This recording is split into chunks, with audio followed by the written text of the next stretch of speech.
अपने सपने साकार करना।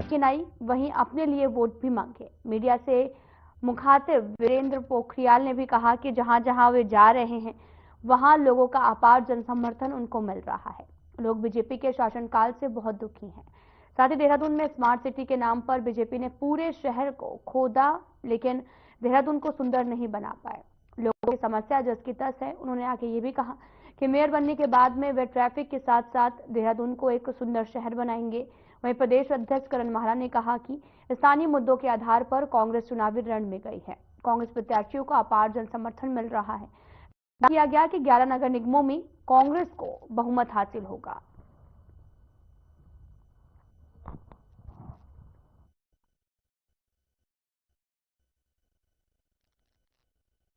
हमारा जो मुद्दा है यातायात हो गया, दूसरा एक स्वच्छ और सुंदर देहरादून बनाना है। जो स्मार्ट सिटी के नाम पर इन लोगों ने जो जगह जगह गड्ढे खोदे हैं, आज बल्कि जो बीजेपी के प्रत्याशी हैं उन्होंने कहा है कि जो अभी सुंदर मतलब इतने सालों में 15 सालों में कुछ नहीं हुआ, जो हम करेंगे अब करेंगे वो। तो मेरा कहना यह है कि 15 साल से क्या कर रहे थे, जब अब करेंगे ये विकास करेंगे। तो मेरा कहना यह है कि जैसे देहरादून में जिस तरह गर्मी की मार झेली है, जो तापमान है वो 40 डिग्री चला गया, 44 डिग्री के करीब हो गया, और जो इन्होंने सजदारा रोड में जो पेड़ काटे हैं, और मेरा लक्ष्य रहेगा मेयर बनने के बाद तो 2.5 लाख पेड़ लगाने का लक्ष्य हर साल।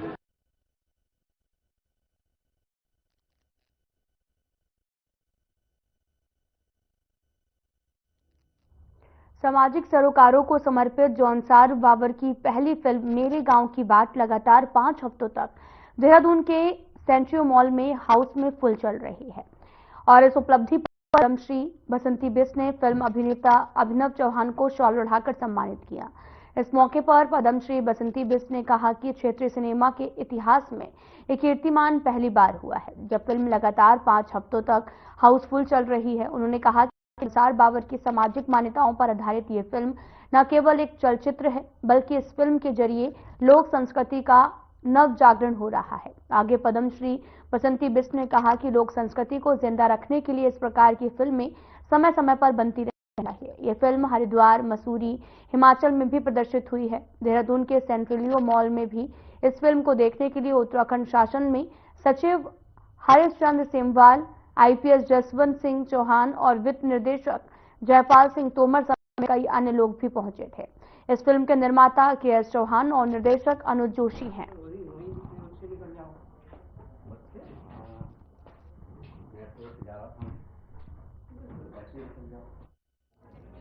मुझे तो बहुत अच्छी लगी। एक तो जो संस्कृति से जोड़ने का काम जो इसमें हुआ है, और म्यूजिक पक्ष बहुत अच्छा था। ये जो वो दिखाया ग्रुप में गांधी मुझे बहुत लगी। और दूसरा जो ये पहाड़ से जोड़ने का जो विवाह पहाड़ से करने का, पहाड़ी लड़की से करना, वो बहुत ऊंचा काम है। बहुत अच्छी थी। आज बड़े परिवार के और जो को प्रचार प्रसार का एक अच्छा मौका मिलेगा।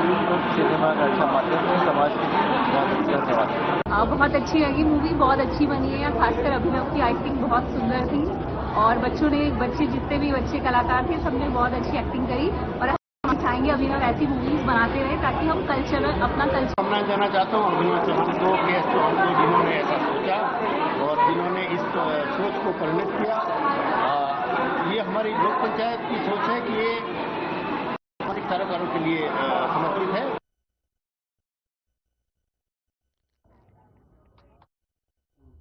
हरिद्वार में वैश्व समाज की महिला विंग के द्वारा एक भव्य आयोजन किया गया, जिसमें अनेक तरह के सांस्कृतिक कार्यक्रम किए गए।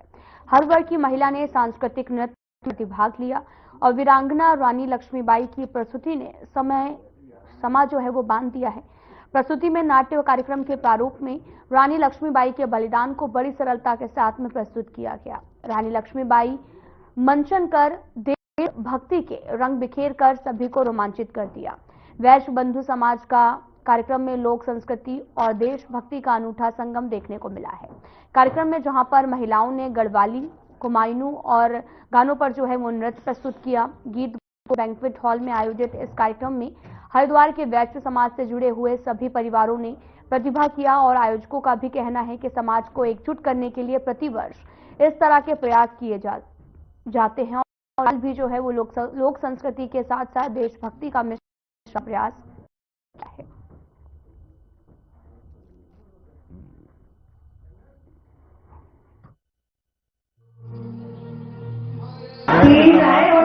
इस कार्यक्रम में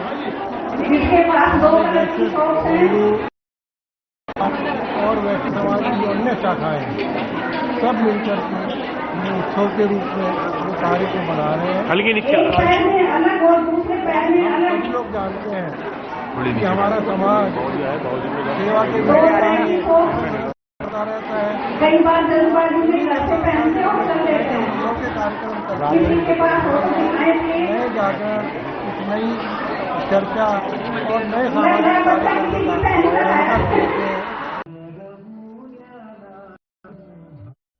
हरिद्वार पुलिस ने कोहरे के कारण सड़क दुर्घटनाओं को रोकने के लिए खास अभियान चलाया है।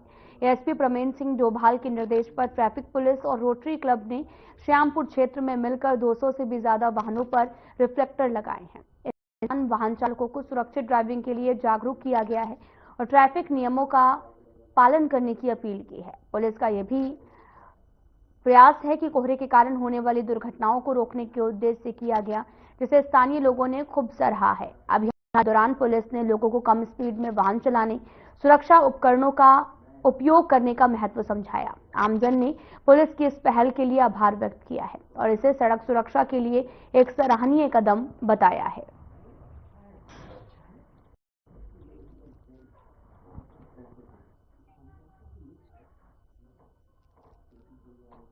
आपको बताते चले कि ट्रैफिक पुलिस ने एक्शन लिया है। सड़क दुर्घटनाओं को रोकने के लिए लगातार ट्रैफिक पुलिस तमाम तरह के अभियान चलाती रहती है और ताजा हरिद्वार से सामने आया, जहां पर सड़क दुर्घटनाओं को रोकने के लिए नियमों का पालन करने की अपील करते हुए ट्रैफिक पुलिस कर्मचारी जो हैं वो नजर आए। सेफ ड्राइविंग के लिए लगातार वो जागरूक कर रहे हैं ताकि दुर्घटनाओं से बचा जा सके।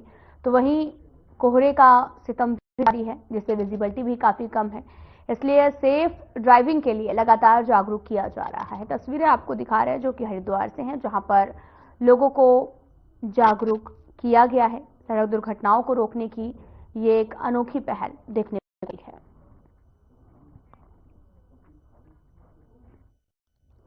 नगर निकाय चुनाव का माहौल गरमाया हुआ है। वहीं इसी बीच में कांग्रेस के पीरान कलियार एमएलए हाजी फुरकान अहमद के गांव के लोगों ने उन पर सरकारी रास्ता हथियाने का आरोप लगाया। लोगों का भी कहना है कि एमएलए के भाई भतीजों ने एमएलए की सह पर सरकारी रास्ते पर जेसीबी लगाकर बंद कर दिया है। अब रास्ते की जगह पर फसल उगा दी है। रामपुर निवासियों ने अब चुनावी माहौल के दौरान एमएलए फुरकान अहमद का भारी विरोध करते हुए एमएलए मुर्दाबाद के भी नारे लगाए हैं। विधायक पर रामपुर क्षेत्र की सरकारी भूमि कब्जाने का भी आरोप लगाया गया है।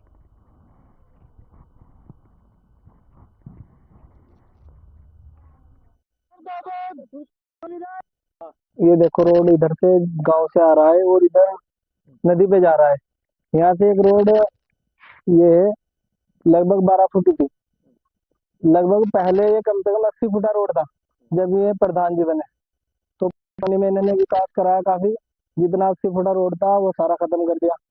अब 12 फुटा चल रहा था ये लगभग 20 साल से, जब से चकबंदी हुई थी।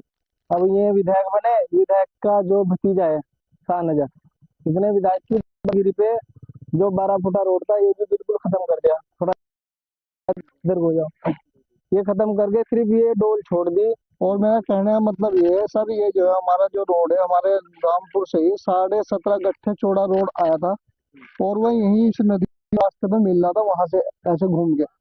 फिर उसके बाद चकबंदी फुरकान विधायक जी का यहाँ पे 6 बीघे बहन था और उसने चकबंदी में 6 बीघे का उसने जो है तो 12 बीघे से ऊपर अपना ये कर लिया और जो 17.5 गट्ठे चौड़ा रास्ता था वो पूरा खत्म कर, गाँव से लेके यहाँ तक वो भूरे के जो बारात घर है वहां से खत्म कर दिया, भूरे के बारात घर पे। ये देखो आप, रास्ता आ रहा है। फिलहाल यहाँ रुकते हैं एक छोटे से ब्रेक।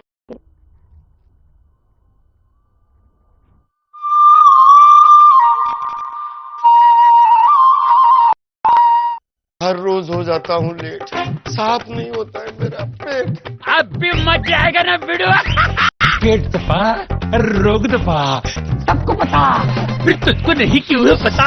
अबे खोचू, अखा इंडिया को मालूम है, पेट दफा, हर रोग दफा, एक ही जगह। नमस्कार दोस्तों, हम सभी लोग जीवन में सफल होना चाहते हैं, अपने सपने साकार करना चाहते हैं, लेकिन सपने उन्हीं के साकार होते हैं जो कड़ी मेहनत और ईमानदारी से अपने लक्ष्य को पाने की कोशिश करते हैं।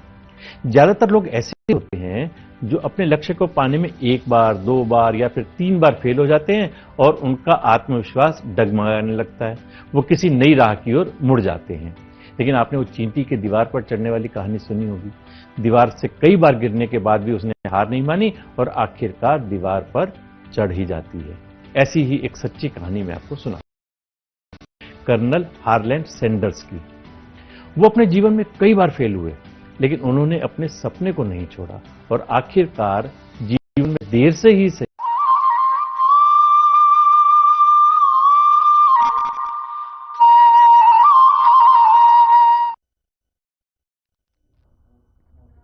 ब्रेक के बाद स्वागत है आप सभी का। रुख करते हैं खबरों की तरफ। निकाय चुनाव 4 दिन प्रतिदिन तेज होता जा रहा है। भगवानपुर नगर पंचायत अध्यक्ष पद के लिए बीजेपी प्रत्याशी रचिता अग्रवाल की पत्नी अपनी महिला टीम के साथ में प्रचार में कूद गई हैं और घर घर जाकर वो चुनाव प्रचार कर रही हैं।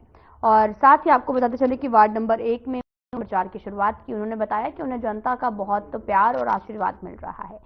उनके पति युवा हैं, वे भी जनता के बीच में रहकर कार्य करते हैं और भारतीय जनता पार्टी से प्रत्याशी भी हैं।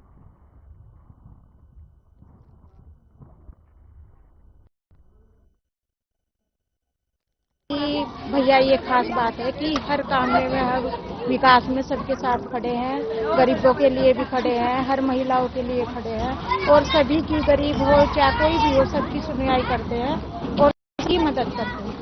कि उन्होंने गंगा मैया की कसम खाई थी कि मैं नगर पंचायत से 1 रुपया भी अपने घर नहीं लेके जाऊंगा और सब के लिए ही लगाऊंगा और विकास करूंगा, अच्छी शिक्षा वगैरह का और साफ सफाई का ध्यान रखूंगा। और हम तो सबसे पहले ये कहना चाहते हैं कि जो माता बहन हमारा सहयोग कर रही हैं, हम उनका दिल से स्वागत करते हैं और दिल से पूरा स्वागत करेंगे, दिन और रात एक करेंगे।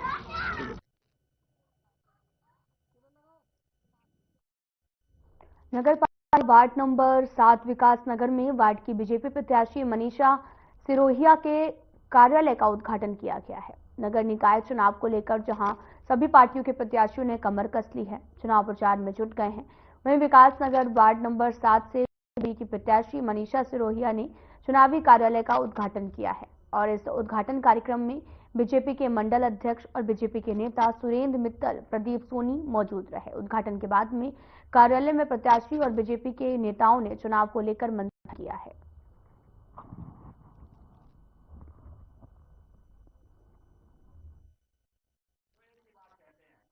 बहुत लोगों में उमंग है। आपने जो प्रत्याशी चुना है, भाजपा ने जो प्रत्याशी चुना है, उसके प्रति लोगों में बहुत उत्साह है और जहां चेयरमैन और वार्ड मेंबर है, सबके प्रति यहाँ लोग समर्पित हैं और मुझे उम्मीद है कि ये वोटों से वार्ड मेंबर भी विजयी होंगे और चेयरमैन की प्रत्याशी पूजा गर्ग जी भी विजयी होंगे। रात दिन के लिए मैं खड़ी हूँ, जिस समय वो मुझे बोलेंगे मैं उस समय के लिए खड़ी हूँ। कार्य उन्होंने नहीं किया, मैं उस कार्य को करना चाहूंगी, ठीक है, और जो भी समस्या आएगी मैं उनको करना चाहूंगी। ज्यादा तो देखो मुझे नहीं इतना पता है कि क्या इनसे बोलना है, ये समाधान करूंगी। जनता के बीच में भारतीय जनता पार्टी का एक तरफा रुझान है। 1 से लेके 11 वार्ड सभी प्रत्याशी हमारे जीत करके आने वाले हैं। साथ ही साथ जो 12वां कमल है चेयरमैन के रूप में, वो सभी प्रत्याशियों के साथ साथ नगर पालिका में विराजमान होने जा रहा है। जनता का रुझान भारतीय जनता पार्टी के पक्ष में।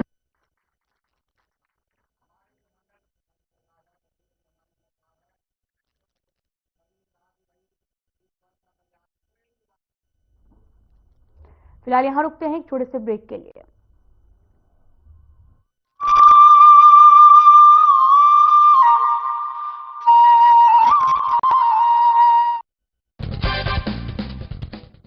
नमस्कार दोस्तों, हम सभी लोग जीवन में सफल होना चाहते हैं, अपने सपने साकार करना चाहते हैं, लेकिन सपने उन्हीं के साकार होते हैं जो कड़ी मेहनत और ईमानदारी से अपने लक्ष्य को पाने की कोशिश करते हैं।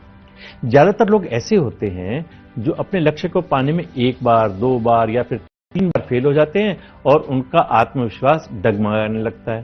वो किसी नई राह की ओर मुड़ जाते हैं। लेकिन आपने वो चींटी की दीवार पर चढ़ने वाली कहानी सुनी होगी। दीवार से कई बार गिरने के बाद भी उसने हार नहीं मानी और आखिरकार दीवार पर चढ़ ही जाती है। ऐसी ही एक सच्ची कहानी मैं आपको सुनाता हूं, कर्नल हार्लैंड सैंडर्स की। वो अपने जीवन में कई बार फेल हुए, लेकिन उन्होंने अपने सपने को नहीं छोड़ा और आखिरकार जीवन में देर से ही सही अपने सपने को साकार किया। सैंडर्स ने जीवन में कई बार खुद का कारोबार करने की कोशिश की, लेकिन हर बार फेलियर ही हाथ लगी। उन्होंने 40 साल की उम्र में चिकन बेचना शुरू किया। एक रेस्तरां का उनका अपना सपना था जो कई बार संघर्षों के बाद भी नहीं चल पाया।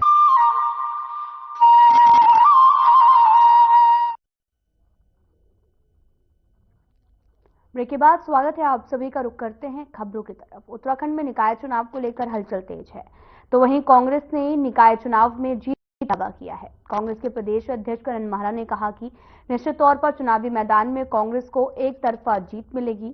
साथ ही उन्होंने बीजेपी पर आरोप लगाते हुए कहा कि कांग्रेस के कई प्रत्याशियों पर बीजेपी ने चुनाव आयोग से दबाव बनाकर पर्चे निरस्त करवाए हैं। को लेकर न्यायालय की शरण में भी जाएंगे। साथ ही उन्होंने 11 नगर निगमों में जीत का परचम लहराने की बात कही है।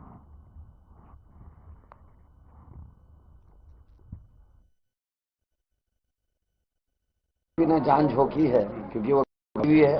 हमने हरिद्वार और बद्रीनाथ जब से हराया है तब से बीजेपी की सांसें उखड़ी हुई हैं और निकाय चुनावों में भी आपने देखा होगा कहीं भी ऐसा नहीं लग रहा कि मुकाबला नहीं है। हालांकि हमारे कई पार्षद जिन पे पहले भी उसी आरोप लगे, उन आरोपों को निरस्त करते हुए चुनाव आयोग ने उनके कैंडिडेचर को सही माना और उनको चुनाव लड़ा। यहीं पर मेरे बड़े भाई हैं, इनके साथ वही हुआ।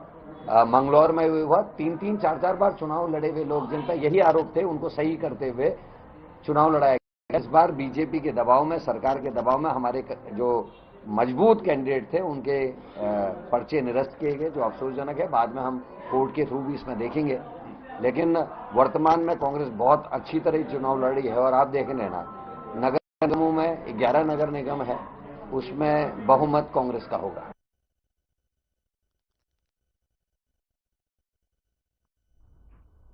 निकाय चुनाव प्रचार ने तेजी पकड़ ली है। कांग्रेस प्रत्याशी गुलबहार अहमद ने आज भगवानपुर में डोर टू डोर जाकर वोट की अपील की। साथ ही उन्होंने कहा कि वो रुके हुए विकास कार्यों को तेजी से आगे बढ़ाएंगे। जल भराव की समस्या से भगवानपुर की जनता को निजात दिलाने का काम भी करेंगे। शिक्षा, स्वास्थ्य और रोजगार भी इनके मुद्दे में शामिल है।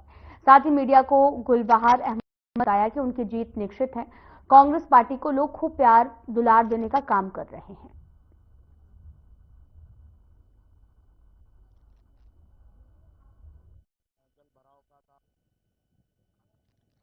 हैं जैसे जल भराव का था और जो क्या नाम है, नई नई कॉलोनियां बन रही हैं उनमें रोड बनाने का और बिजली का, और जो नालियां वगैरह छूट गई थी उनको वो विकास कार्य आगे बढ़ाए जाएंगे। और देखिए, ये जनता का चुनाव है, इसमें हर आदमी को लड़ने का अधिकार है, कोई भी लड़ सकता है। सब अपनी मजबूती से लड़ रहे हैं। देखिए, मुझे जनता का प्यार मिल रहा है और जनता मेरी साथ है और हर वर्ग, सर्व समाज मेरी साथ है, कांग्रेस पार्टी की साथ है, कंधे से कंधा मिलाकर मेरे साथ चल रहा है। आपने कल उद्घाटन में भी देखा होगा कि सर्व समाज कांग्रेस पार्टी के साथ था। एक छोटे से ब्रेक के लिए।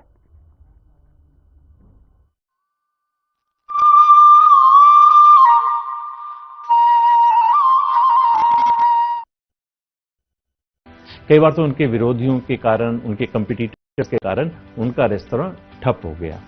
फिर भी सैंडर्स ने हार नहीं मानी और हर बार नई शुरुआत की। उन्होंने अपने रेस्टोरेंट की फ्रेंचाइजी देने की कोशिश की। मंजूरी से पहले उनका नुस्खा 1009 बार कैंसिल किया जा चुका था, लेकिन वो हर बार नए उत्साह के साथ नया नुस्खा लेकर आए और आखिरकार उनका एक नुस्खा केंटकी फ्राइड चिकन दुनिया भर में एक बहुत बड़ा ब्रांड बन गया, जिसे पूरी दुनिया आज केएफसी के नाम से जानती है। केएफसी का विश्व स्तर पर विस्तार हुआ और कंपनी को $2 मिलियन में बेचा गया। उनका चेहरा अभी भी केएफसी के ट्रेडमार्क के रूप में लगाकर उन्हें याद किया जाता है। किसी ने ठीक ही कहा है, जीतूंगा एक दिन, खुद से ये वादा करो, जितना सोचते हो कोशिश उससे ज्यादा करो। नमस्कार।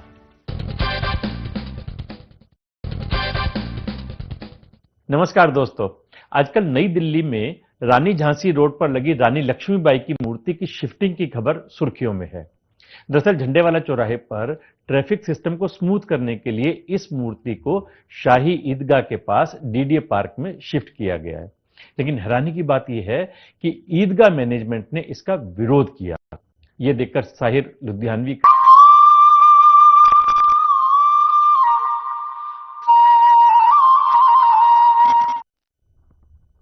के बाद स्वागत है आप सभी का। रुख करते हैं खबरों की तरफ। उत्तराखंड के 8 आईपीएस अधिकारियों की में प्रतिनियुक्ति के आदेश दिए हैं और जल्द ही अधिकारी प्रतिनियुक्ति के लिए केंद्र जाएंगे और आईजी नीरू गर्ग को Bureau of Police Research and Development, IG Rajiv Swaroop को सीमा सुरक्षा बल और साथ ही आईजी मुख्तार मोहसिन को सीआरपीएफ, आईजी अरुण मोहन जोशी को बीएसएफ, डीआईजी जन्मेजय खंडूरी को नेशनल क्राइम रिकॉर्ड ब्यूरो और डीआईजी सेंथिल अबुदई कृष्ण राज एस को केंद्रीय औद्योगिक सुरक्षा बल, डीआईजी बरिंदरजीत सिंह को आईटीबीपी और डीआईजी रेणुका देवी को सीबीआई में प्रतिनियुक्ति के लिए आदेश जारी किए हैं।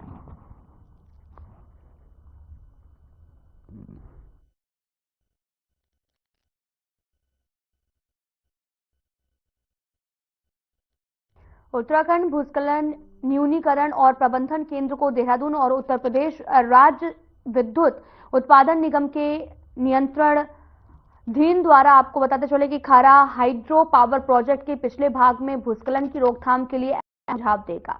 इसके लिए डीपीआर बनाने का काम यूएलएमएमसी ने पूरा कर लिया है और पूरी परियोजना की सतत निगरानी भी करेगा। यूएलएमसीसी के विशेषज्ञों ने सचिव आपदा प्रबंधन और पुनर्वास महानिदेशक विनोद कुमार सुमन को डीपीआर सौंपी है।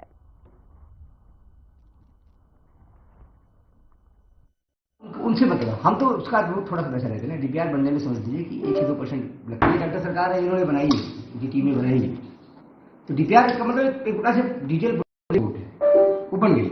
अब उसके अनुसार ये काम कराएंगे, इस तरह से डीपीआर बनने के बाद मतलब ये नहीं हुआ कि आपका बिल्डिंग बन गई। उत्तराखंड में निकाय चुनाव को लेकर पुलिस लगातार अवैध शराब, मादक पदार्थ और कारोबारियों पर कार्रवाई कर रही है। चेकिंग के दौरान 4000 लीटर से भी अधिक की अवैध शराब बरामद की गई है, जिसकी कीमत 18 लाख से भी अधिक बताई जा रही है।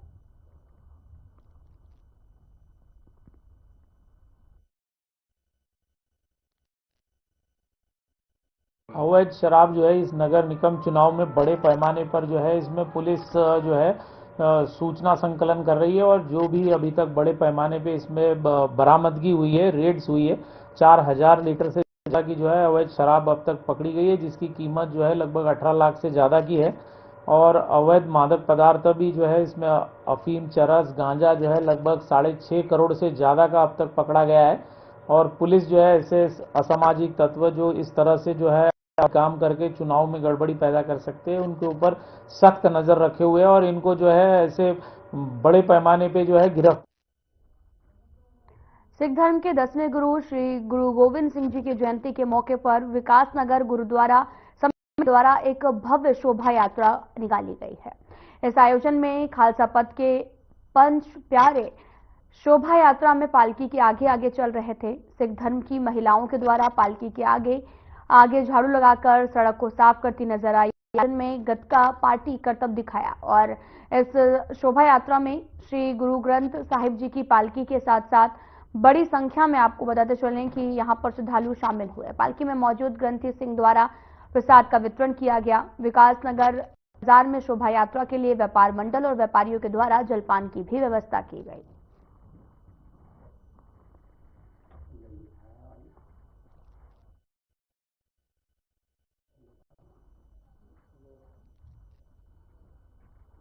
कोतवाली में दंपति की काउंसलिंग करने के दौरान लड़की के पिता की अचानक से तबीयत के बाद में वह जमीन पर गिर गया।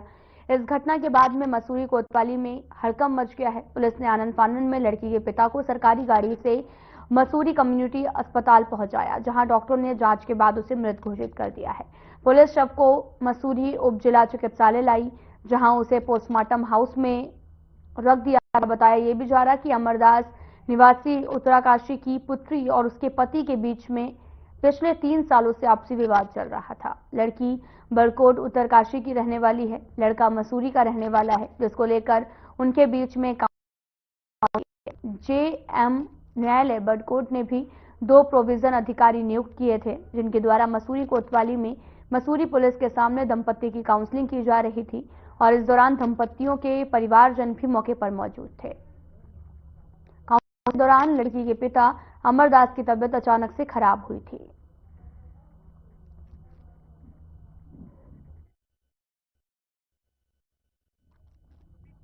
फिलहाल वीडियो में इतना ही। नमस्कार।